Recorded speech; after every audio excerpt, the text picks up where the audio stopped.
construct, right from the bottom up. It's purely ideological in nature, and it's also one of those constructs that allows anyone who's offended to weaponize discourse around it. So Yeah. reconsider making unconscious training, bias training mandatory for promotion committees. Yeah, that should be reconsidered. It should be stopped. There's no scientific basis whatsoever for proceeding with that operation.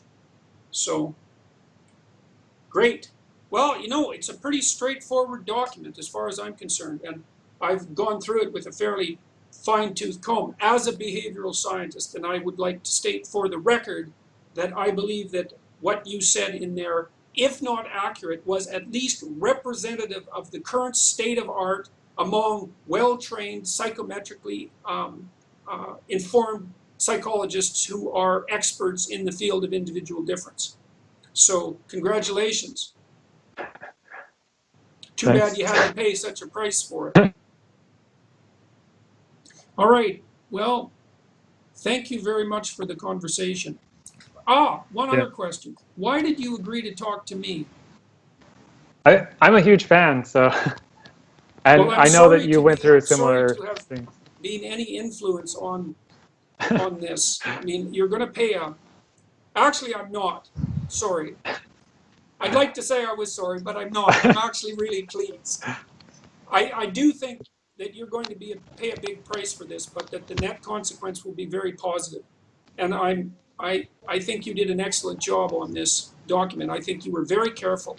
I think the fact that you're being labeled with epithets and that you were fired is absolutely reprehensible.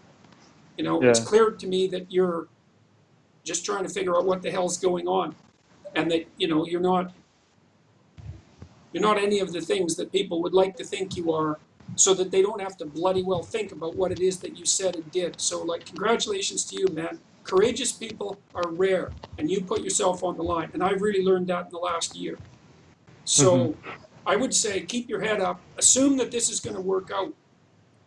I wouldn't hide from the press, because I think the press is actually, you're the right kind of person for the press to be something for you to use. You know, you're well-spoken, you're quiet, you're convincing, you're rational. You're obviously, at least you come across as a decent guy very, very rapidly. There's no reason, I would say there's no reason not to let people see who you are, because I think that would improve your credibility and make your message even more powerful. So you think about that. I mean, you have every right to defend your privacy, you know, but and that's fine. But I don't think that you have any reason to be afraid of the press. I would say a couple of things when you're talking to the press. Don't apologize. Don't tell people what you're not. Don't tell them that you're not a bigot and that you're not a misogynist. That's a technical error. And stick to your damn guns, you know, as quietly and forthrightly as you can.